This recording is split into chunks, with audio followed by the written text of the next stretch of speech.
Our history, their history, whose history?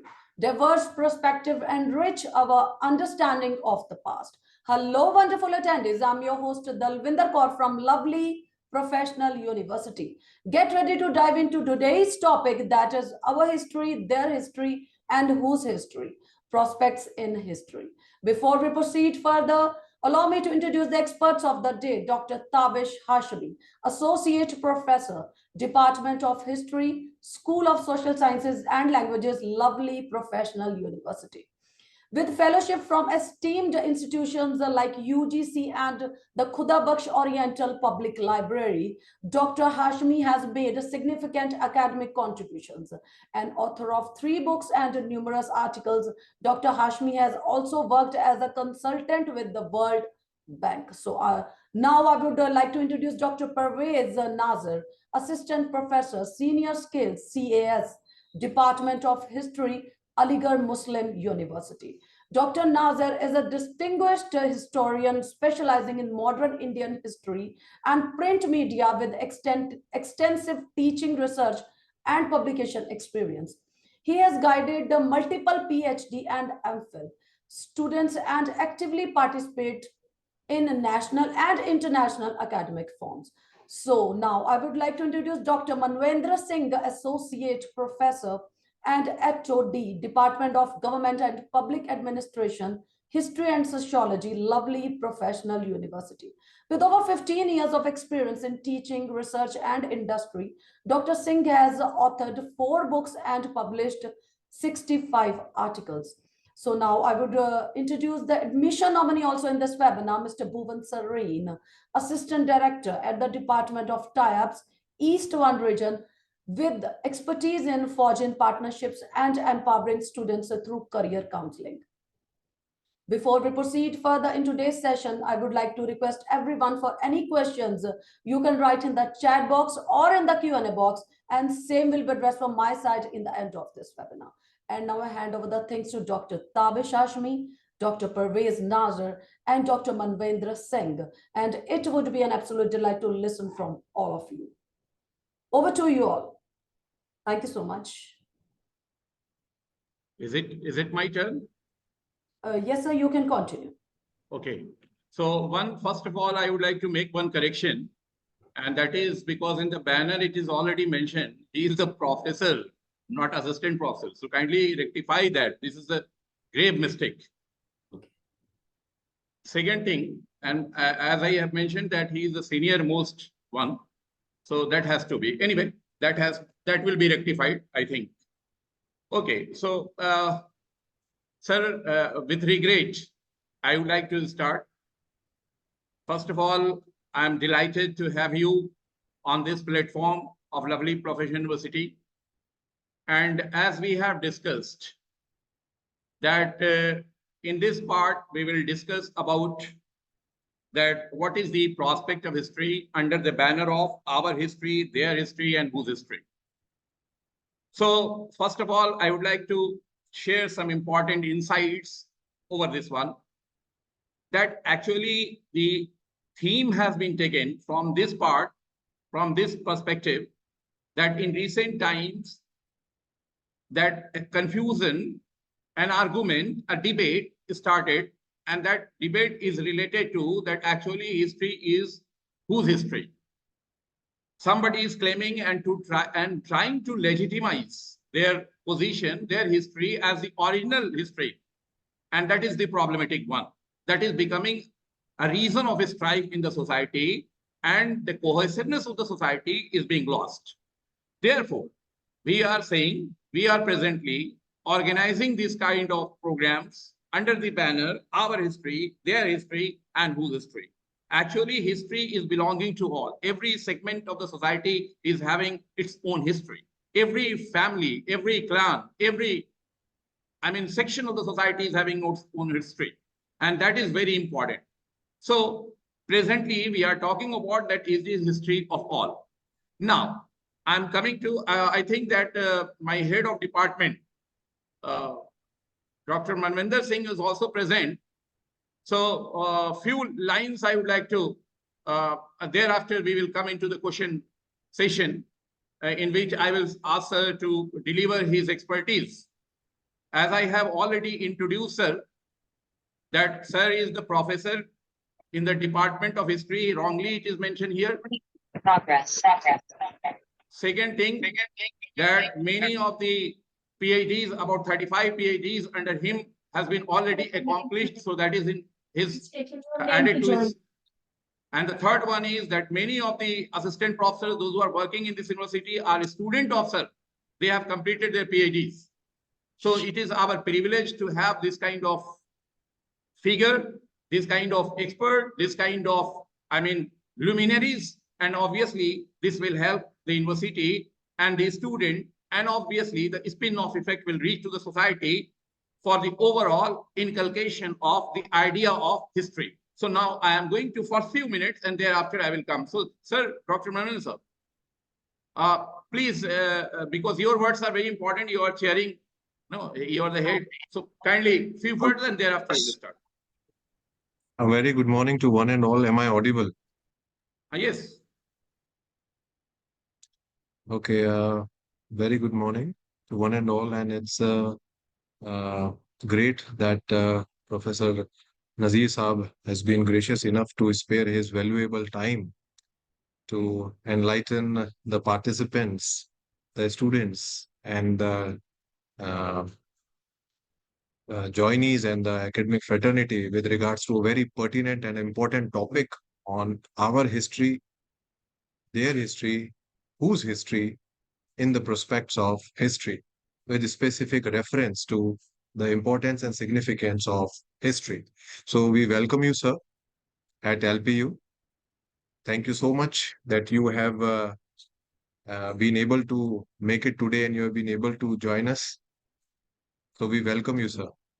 And now I am heading over to Dr. Tabish to please continue the session and please ensure that we are discussing some of the very like in a panel mode.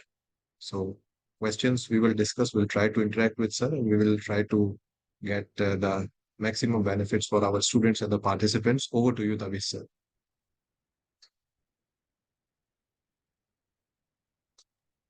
Thank you, sir.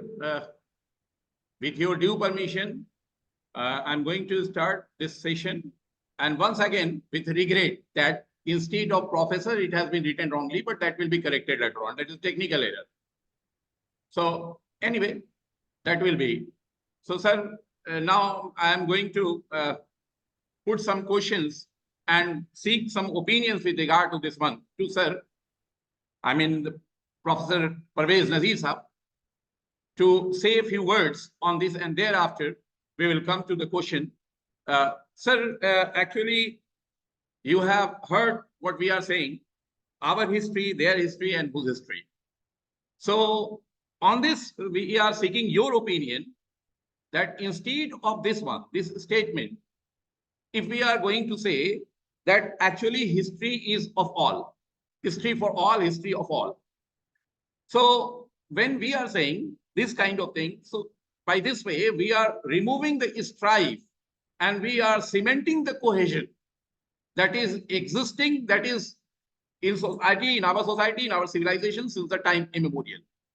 So now seeking your opinion on this topic, give your expertise so that students can hear something from you and they will be enlightened to listen. Thank you, sir. Please. First of all, I must thank Dr. Tabish Hashmi, Dr. Manvendra, and the institution which has given me this opportunity to share my ideas as a student of history. So many times Dr. Tabish Hashmi regretted that because my name professor is not added, only it is assistant. It is not a matter of designation because all of us are a student of history. That is the significance of history. That is the beauty of the history. And it is now feared. I'll start with a quotation.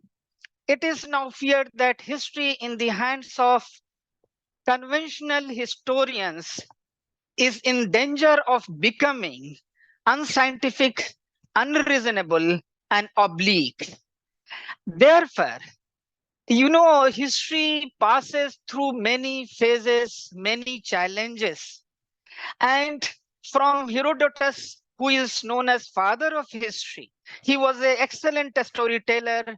It passed to his student Thucydides, who is known for scientific historian.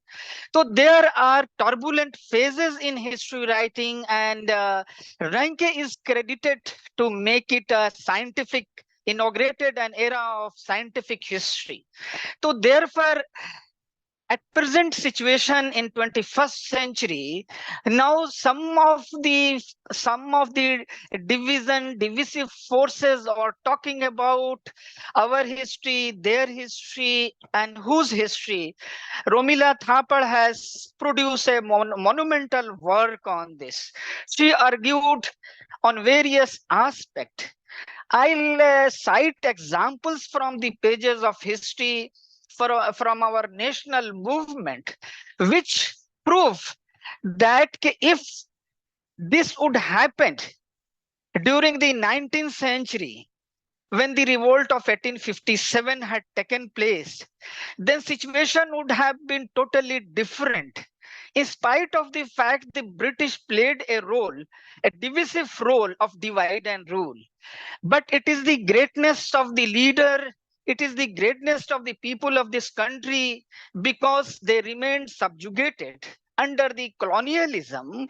They developed some kind of unity of thought, unity of the process, unity or integrity. They integrated culturally in spite of the fact that India is a beautiful country where which is represented by unity in diversity.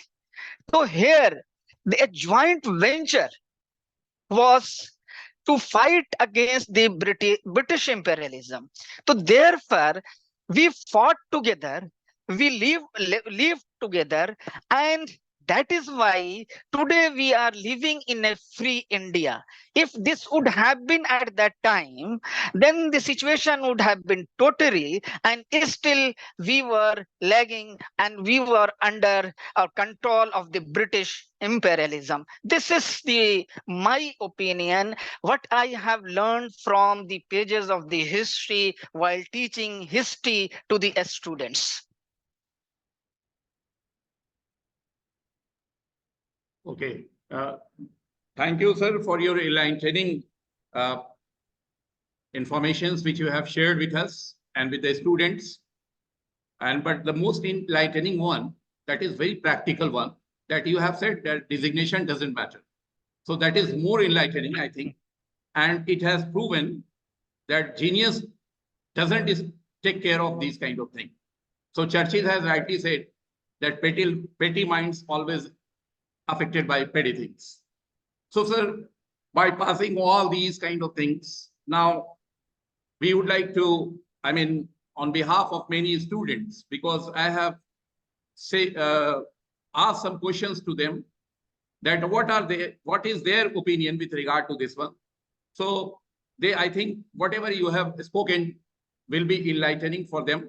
Now I am directly coming to the question and answer session, in which you have to reply, because we are having the limited time also. So where we have to get some information, that my first question is, sir, actually the thing is that history is being considered. Being a student of history, I also realize this kind of thing, that when we were in school, there was a fear among us, you may say apprehension, that apprehension was that history is a dry subject. So this is the reason that why many students, those who can do better in history rather than in other subjects, but they stay away from this subject. So first question is that why and how we can overcome this. I would say rather that it is a psychological problem. So how we can change this, approach towards history of our younger generation. Sir, please. Dr. Hashmi, this is a very important question.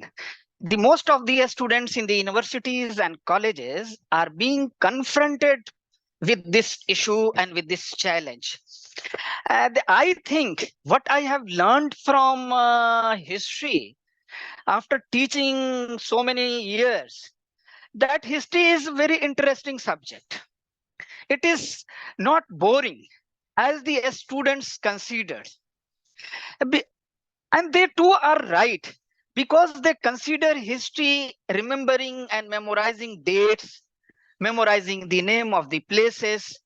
But for the student, for their information, history is not memorizing the dates, memorizing the places.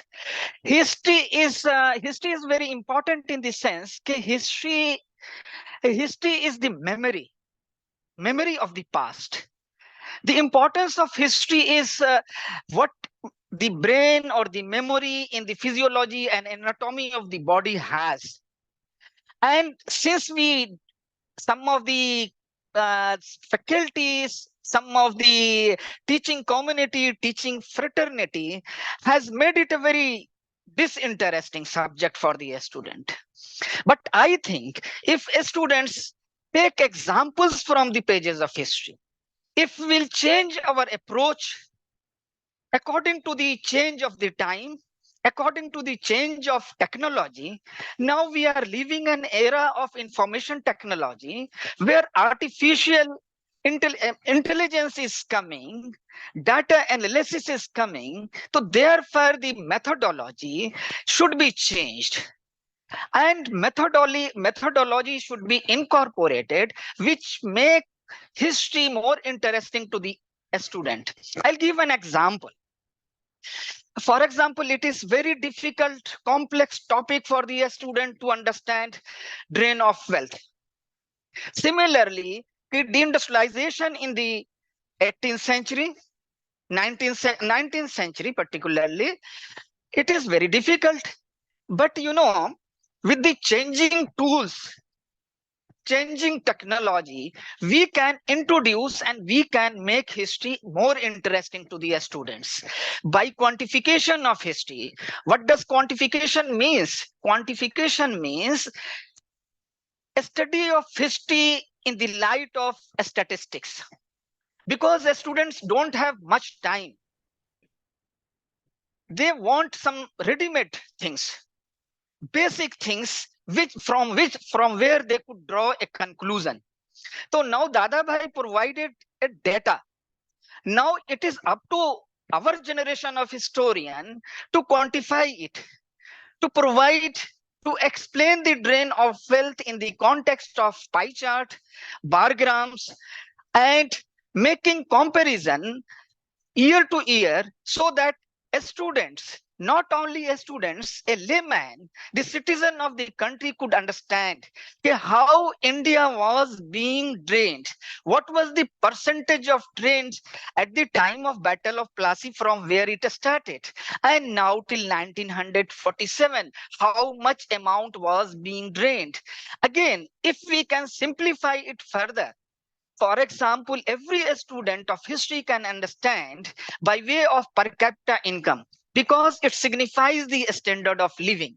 So Dada Bhai Nauroji calculated it at 20 rupees at the per capita income at that time, and British historians calculated it at 30. If we draw a mean by adding 2 and dividing by adding these two figures and dividing by 2, then it is 25. The data will reach, that will be your conclusion. That is the evolution of methodology, new method to teach the student, to convince them, to make easier. Similarly, there is a debate among historians whether there was deindustrialization in India at that time or not. It is myth or reality. So now historians, categorically, the British or imperialist historian categorically come with the idea, see this data, this data, this data, these statistics. They've proven that there was no deindustrialization.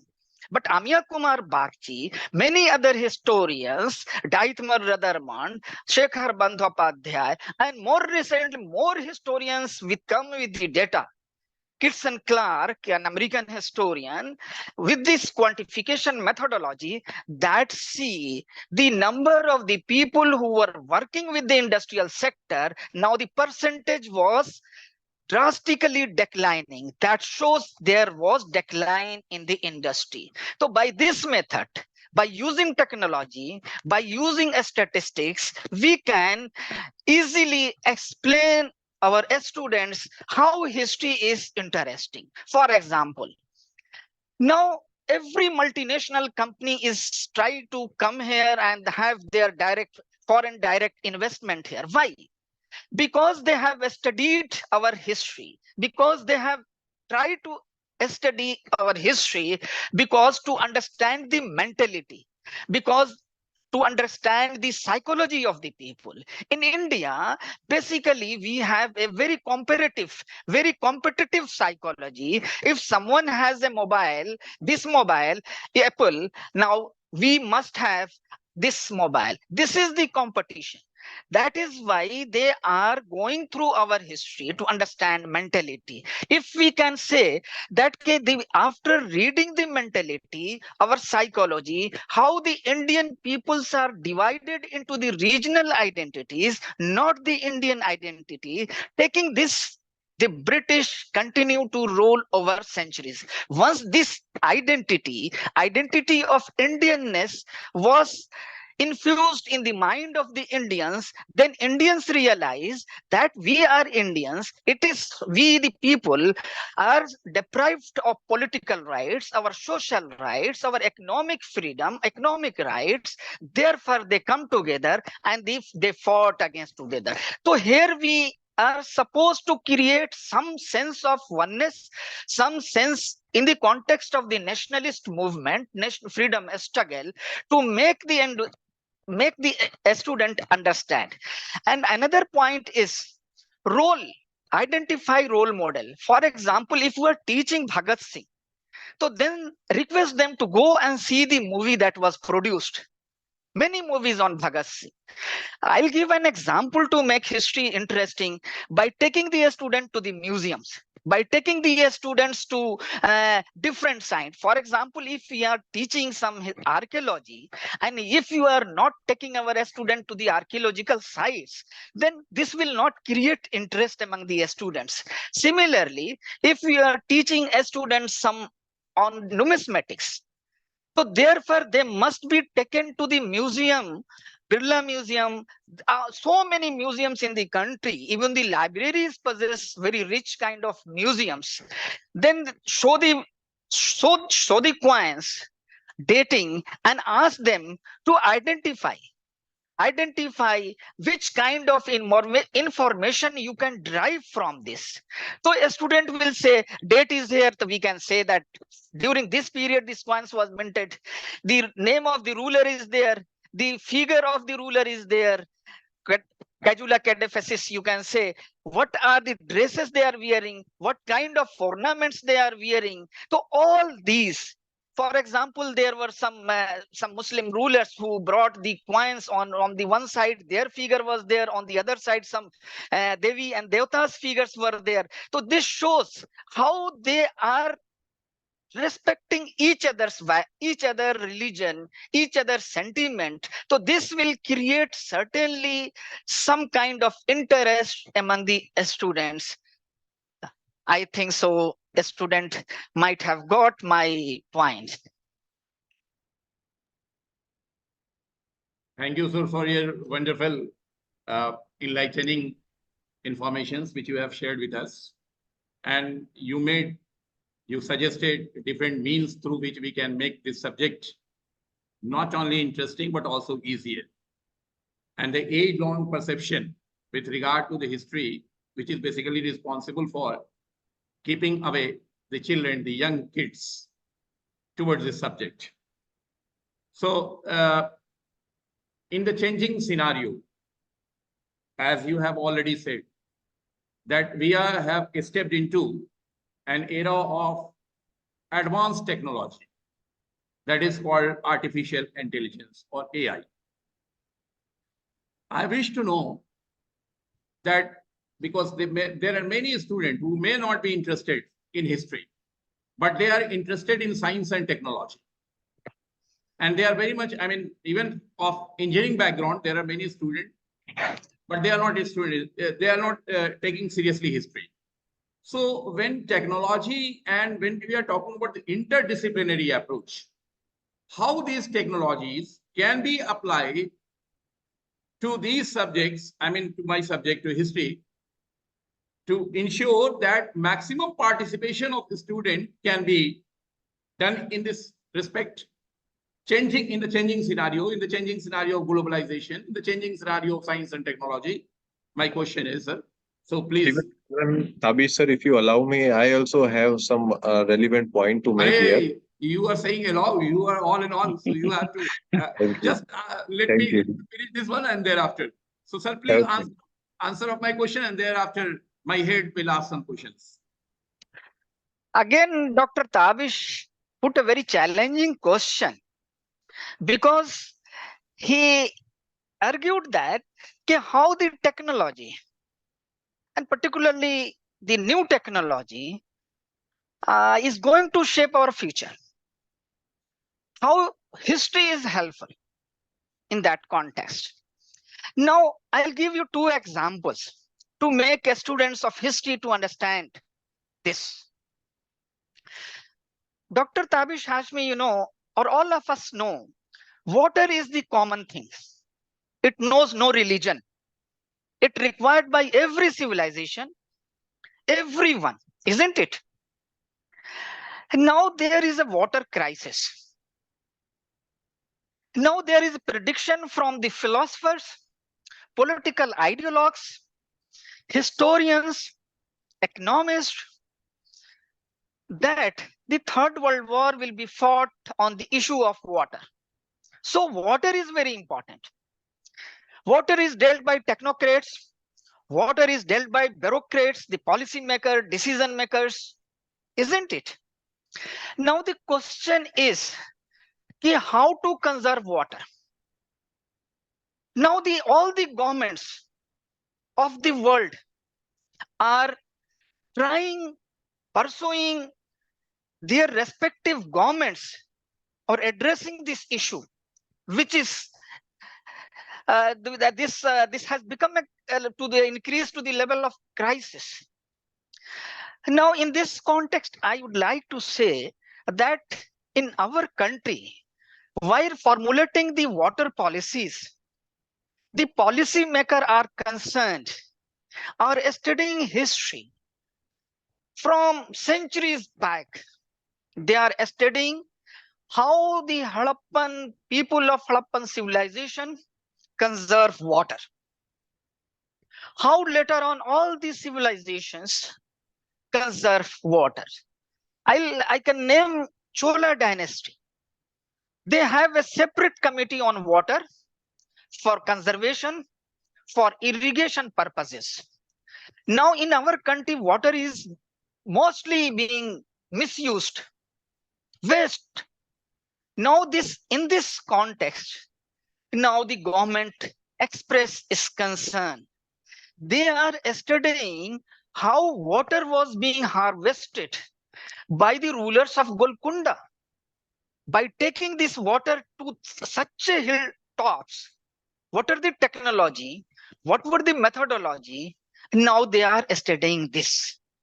Now, the most deserts country where the salinity of soil is highest, I mean Dubai, United Arab Emirates, and Qatar, and many of the Middle Eastern countries are conserving and come back to their technology, which is known as water harvesting.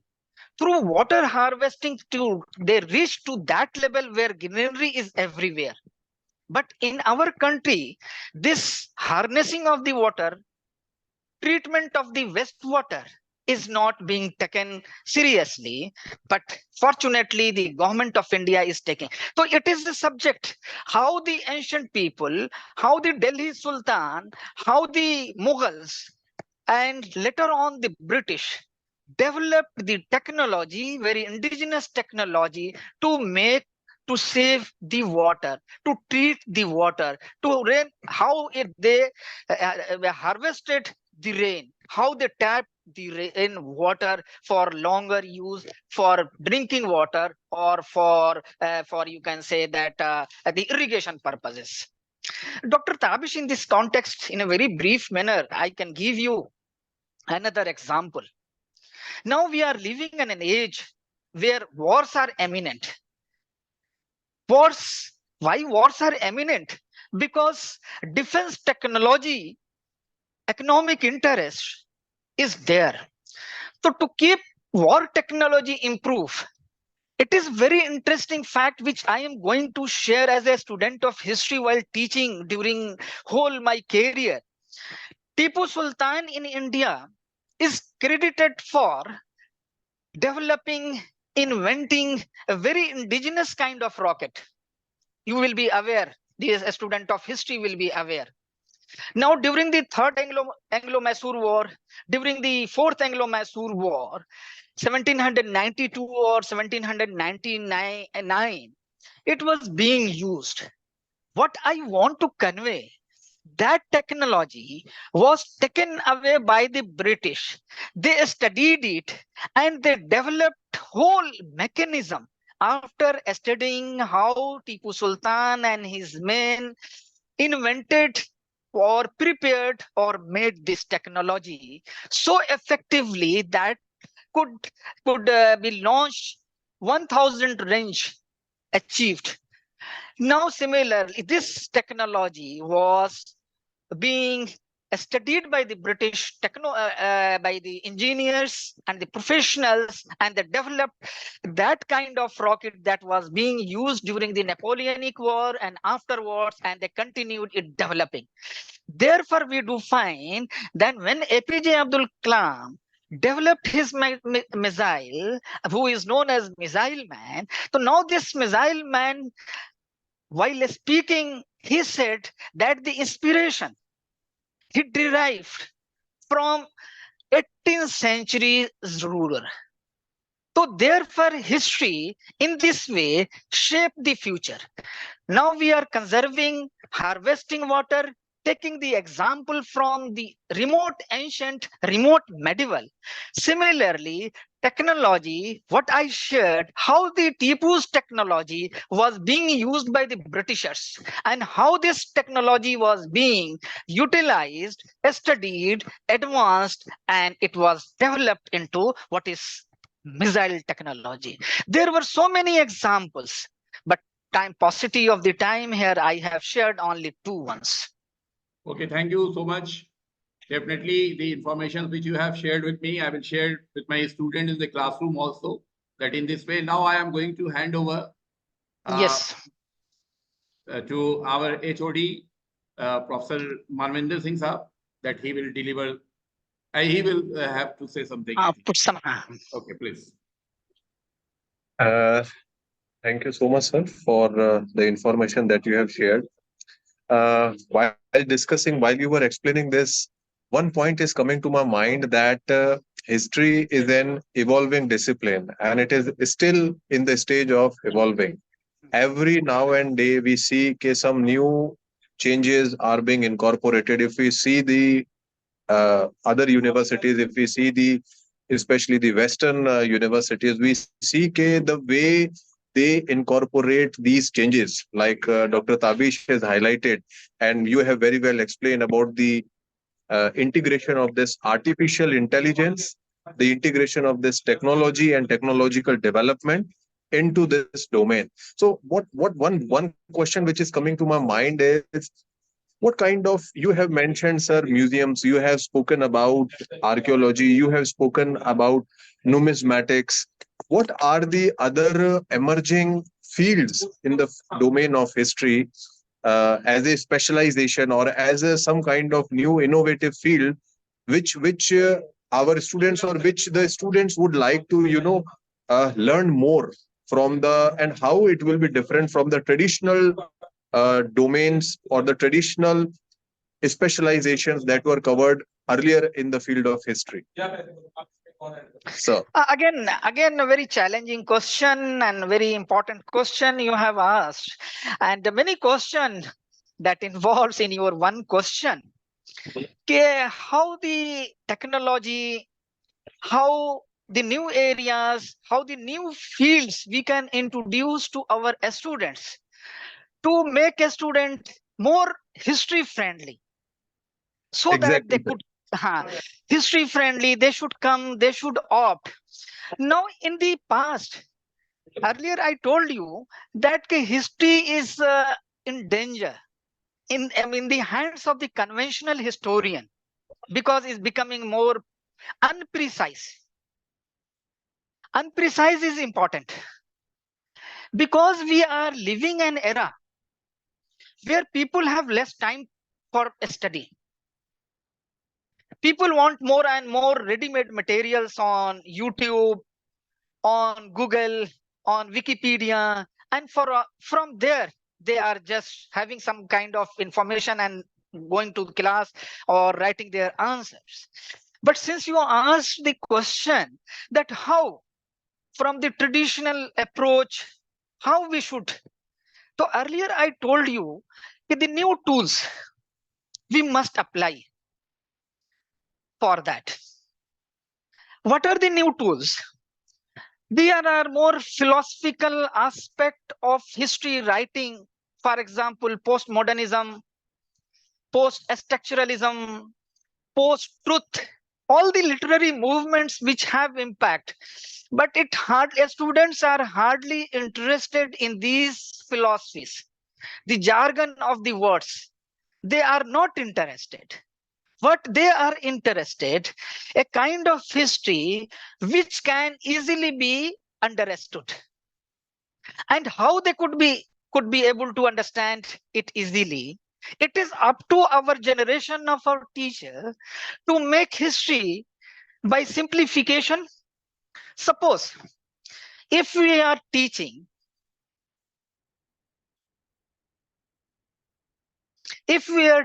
Battle of Panipat, a student of history is hardly interested. Babar आया, पानीपत की जंग हुई और बाबर ने उनको हरा दिया, मुगलिया सल्तनत कायम हो गई. Students are not interested. What interest students are interested, they want some kind of feedback other than traditional approach. Why Babur won the battle? He was a foreigner. He came to India. And why he defeated so successfully, so quickly the Indian rulers.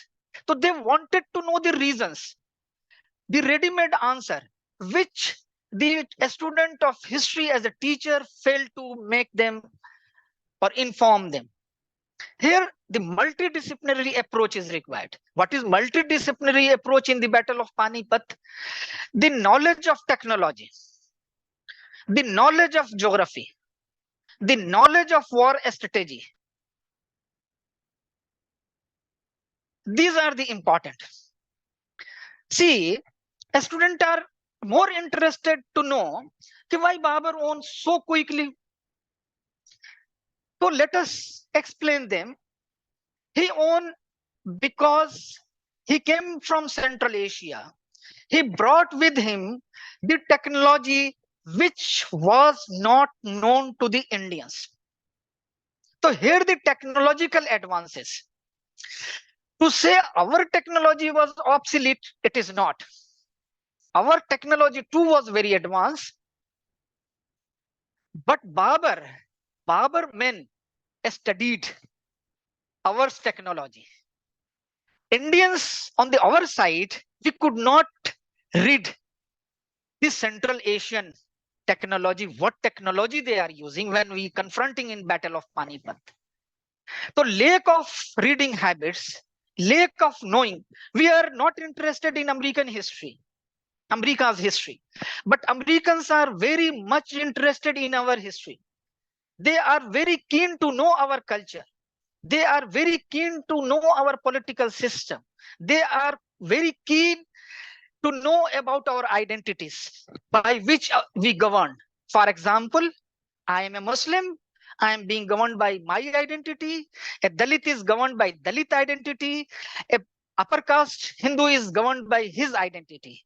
But we are not governed by, they are knowing that they are not being governed by Indian identity. That is why they are coming. And they are capturing our economy, new imperialism. Here, Babur was knowing geography of the battlefield. If he was not knowing, after reaching the battlefield, he observed very quickly and sharply. Now he placed his army at a little bit at a higher position because they were using arrows. If they are shooting their arrows from a height, it means velocity of the arrow will certainly increase because of having edge from shooting on a higher position, higher level. You got my point? So knowledge of geography, technology, now a strategy that was adopted. Now, when he came in the battlefield, he realized that our technology, which technology we should first use. Our positioning of army was that at the front place, we put our elephantry. You got my point? Elephantry was at the front. Babur, what he did, bullock carts, loaded with artillery, loaded with manjanik. Manjanik is a very common technology, is known to Indians as well. But in this battle, Babur used this manjanik. What is manjanik? Let me explain to my students. मंजनीक एक गोला होता था, उसमें एक जंजीर बंधा होता था, उस गोले में वो आग डाल देते थे और यूं घुमाते थे जिससे उसकी वेलोसिटी बढ़ जाती थी और फिर उसको छोड़ देते थे और ये जाकर के हाथी जनरली फायर से बहुत भड़कते हैं. So they became furious after seeing the fire is coming. Now they started running and crushing their own army men. So this was the reason. See, Marathas were successful. Marathas were successful. Why they were successful? Because they adopted a policy that is known as guerrilla method of warfare. This was unique. Muslims were not knowing. When they fought, they don't have expertise. They fought against Marathas, they lost the battles. So always in history, technology, strategy, ideas always play a very important role. So therefore, if students are loaded with ideas, they said, we can say that why we are teaching history, why people, Americans, British, French, Germans are interested more in our history because they wanted to know our culture, our mentality, and we are not knowing ourselves. So therefore, if we say how India was being liberated, it was Raja Ram Mohan Rai, Renaissance man, father of modern India, brought English education. It is all well known. With this English education, our whole perception, whole perspective of history changed. How it changed? Indians realized that in our country, we don't have any share in the governance. We are economically being exploited. We are socially being excluded from the higher jobs. And when they came to know, after reading English literature, that in Europe, in England, people enjoyed democracy, liberty, equality, fraternity, the ideas of parliamentary system of the governance. They had share in the governance, but all Indians are deprived in our own country by the British, the same people. So what is the reason? The idea. Now here the idea came into their mind. If self-rule, Swaraj, later on Swaraj, 1929, as late as 1929, when the क्या कहते हैं उसको, पूर्ण स्वराज का idea जब आता है तब. So the idea came first. The Sir, idea came from there. one Yes, yes, intervention. I am sorry. yes, yes. Cut short. Actually, we Yes. are having limited time, and some questions Okay, from okay, the okay. student side will also come. Okay. Okay, okay, okay, okay, So, okay. Welcome. I think Welcome. that, sir, you got the answer. Yes, yes, yes. I got the answer. Thank you so much, Dr. Tavish. Now you can proceed and Okay. take the question and answers. Okay. But before that, I would like to uh, hand over to you that if you have also any point to make here, you can make your point. Like, how do you see this juncture of artificial intelligence, technological development, the ever going evolution of history, even today's time, and the latest kind of specializations and electives that we can introduce to our students who would be more interested, learning the new dimensions? Because, see, ultimately it's all about how we make the domain or the discipline of history more interesting for the students. So lot of text is already available, both online also, in books also, in libraries Yes, also. But how we can we introduce new specializations? Can we introduce new electives? If yes, then what are they? And how we can ensure that they will be,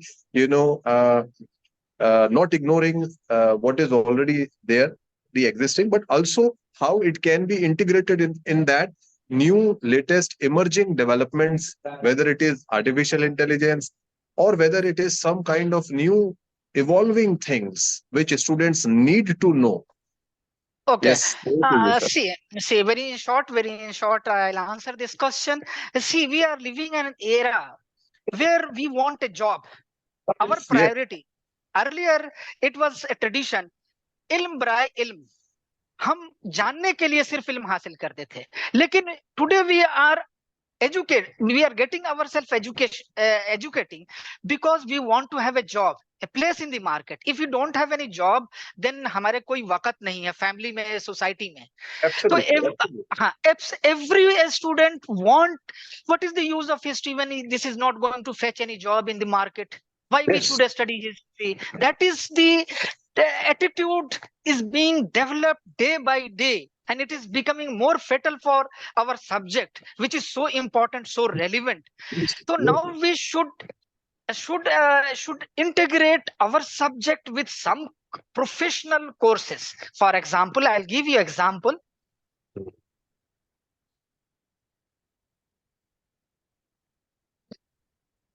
Archaeology. We must encourage our students to have a diploma, to have a certificate course in archaeology. Then they will certainly ask, what is the use of that? Then we should reply, we should convince them that after having a diploma in archaeology, you can proceed for marine archaeology. Mm. There are so many branches in archaeology in which you can excel, because in our country it is not a developed branch. If you are interested, you can go abroad, you can have an admission in those universities, prestigious universities, for which they will provide, certainly they will provide you fellowship. Second most important thing, since there is no rush, because in the field of archaeology, if you are a science graduate, you have opted archaeology at MA level, then the methods, carbon dating, uranium methods, so many very advanced level of technology is being used in archaeology. Very soon we come across that even artificial intelligence is being employed in exploration and excavation to make history. So who will come? Certainly it were our students. Another Yes, domain, where they can go. Now every nation, out of their curiosity, out of their identity, they are trying to preserve their culture, remote past. And now everyone is documenting his history. Ranke said, there is no substitute of document. No document, no history. Even ki families, industrial houses, Tatas, Birlas, DCM, in the coming days, we will hear that Ambanis, Adanis, they are going to establish archives. They will have their own museum, family museums. So now the more and more archival diploma should be introduced. A student should be trained in diplomas in archival studies, museum studies, numismatics, and many study of epigraphy. Now there is a shortfall of very expert required in these areas. Another important thing we can suggest our students, for example, epigraphy, for example, a study of numismatic. You must learn some certificate, some diploma, foreign languages, Persian, Khoroshti, what you can, even Sanskrit you can learn. Because after 10 years or 20 years, you will find least number of scholars who have expertise in epigraphy as well as the language. If they have mastery over Sanskrit, they are not knowing other languages. So therefore, living in multidisciplinary age, now a student must have multi kind of degrees, multi kind of diplomas, certificates to make or to get or to fetch a job in the market. Museum. Every country, every province, every city is trying to have, every university, every institution is trying to have its own museum. So therefore, professionals are required. Therefore, we must encourage our students teaching history, traditional history that come with this. Devote your some time for getting certificate courses, diploma courses in languages, advanced professional courses in this area. And the most important thing, I'm a student of history, teaching history since last 20 or 24 years, but I'm not very comfortable.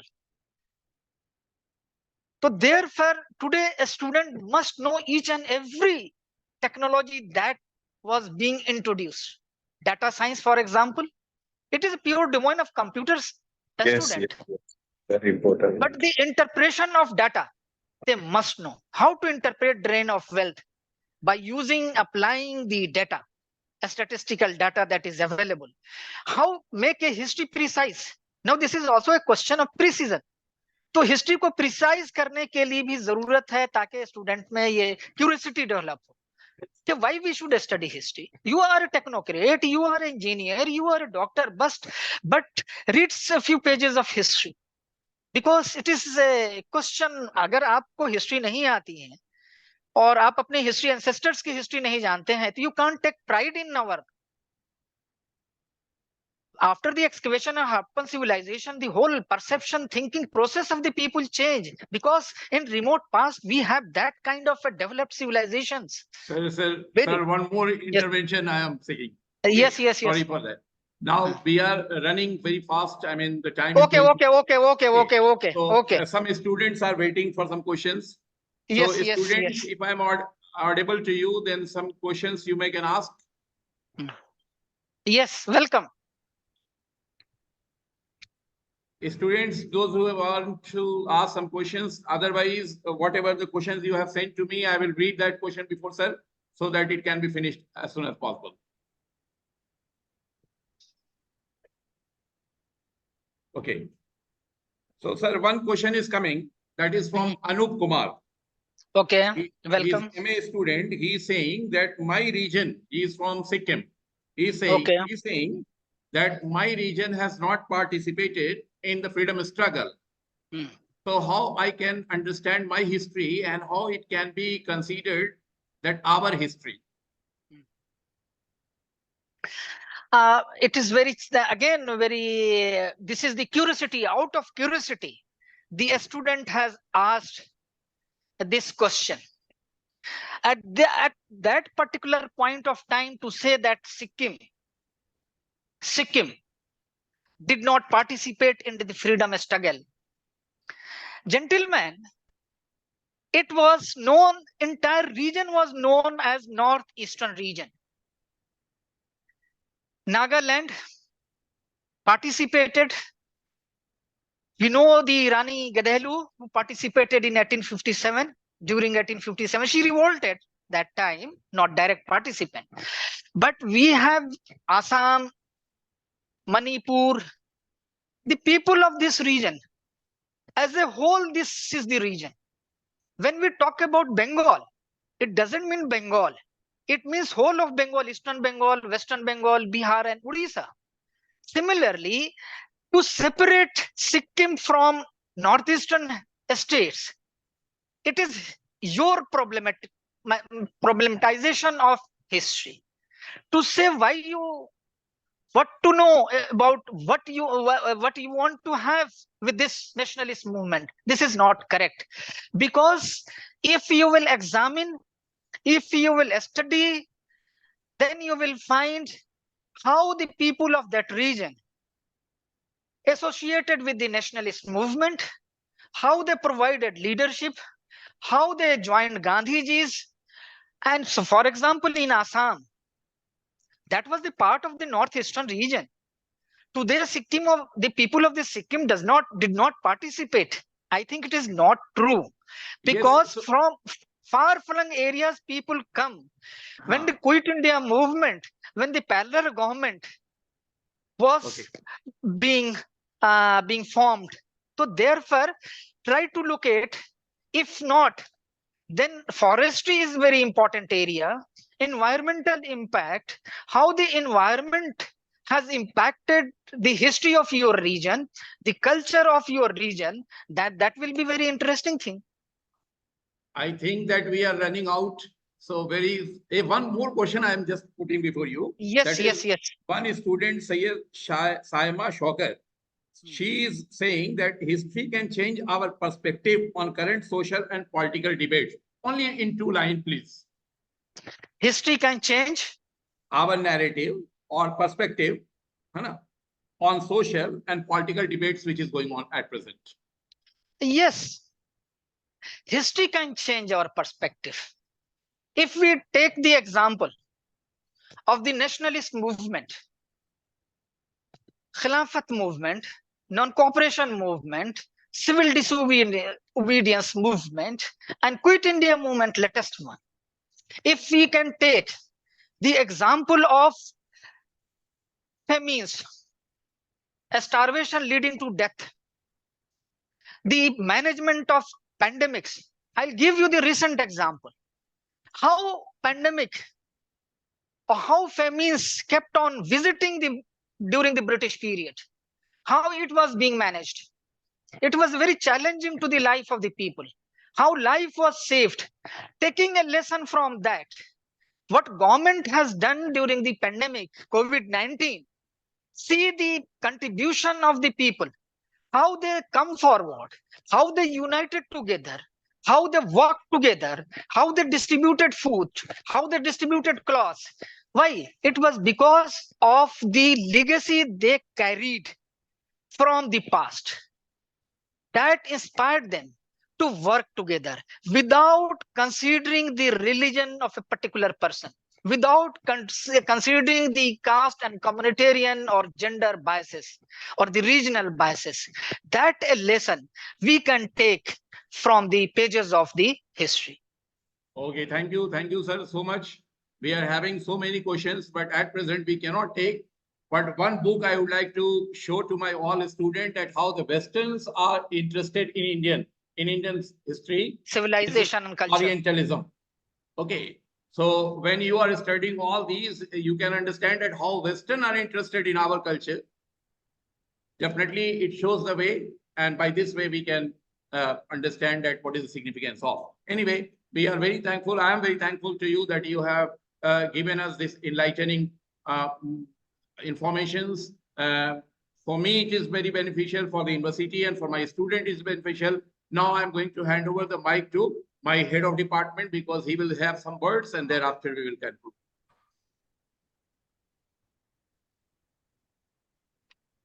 Okay, thank you, Tabish sir. Is there anyone from the admissions team who would like to explain the admissions or the university related points from admissions team? Yes, sir. Over So to you. yes, sir. Thank you very much for this opportunity. But it was a great session. People like me who are from management, they got an interest in this history. So I will, because we are having a very less time, so I just want to take you all to our website. It is lpu.in. So any student who are interested to join us in this history, as if you are having a career opportunity, you want to take it as a history, then you are most welcome to our university. You can go to my website. You'll came across all the things. We are recently accredited with NAC A++ with a score of 3.68 with a total scaling of 4. We are the number one. Almost all the universities which are NAC accredited, we are amongst the number one with this rating. So this shows the quality of the university we are having right now. So quickly, I'll just take you to the point for those students who are under class 12. They want to join us with the history as BA honors. They can certainly go to my this page. You can certainly click on this admissions, and we will be taking you to this program, and you can actually see the fees and scholarship offered by the university in this program. So even if you are having this fees, those students who are getting 95% and above, or those who are having 90 above, they'll start getting scholarship from the university. Or we are having our LPNest examination. The schedule is available in our website. You can actually go and register for that, and based on that examination, we are giving scholarship. So you can score a scholarship up to 28% now. So the fees will go down also. Similarly, for those who want to join us in the master's program, they can also go and access my website, and they will come to know about this program, and MA history we are having it. So for the scholarship, we are offering based on your graduation percentage, or you can see based on your LPNS score, you will get the scholarship. Similarly, we're offering up to 48% scholarship based on the LPNS exam or your graduation percentage. The best one will be taken out. So please go and explore that thing. My helpline team numbers are available 926. So you can go. And one more thing, we have our teams nearby your city also. So once you explore my website, you can see this LPO in your town facilities available. So rather than calling, sometime we feel like, okay, call pay, we might not be able to get more information. You can actually go and visit nearby locations. So in your hometown, our team is available. You actually go and explore that thing, help you in your town, and you'll find out nearby your team city, our team is available. You can actually go and talk to them also. So this will be a great opportunity for all of us interacting with my team nearby your city and getting that information from your side. Any questions regarding admissions? These are most welcome. Thank you so much, all of. Thank you Thank so you. much, Thank Dr. you. Pervez, Dr. Tabish, Mr. Bhuvan Serene, Dr. Manvendra. So as we come to the end of this webinar, I want to express my deepest gratitude to our experts for sharing their valuable insights and expertise with us. Your presence, enthusiasm, and active participation have made this experience truly special.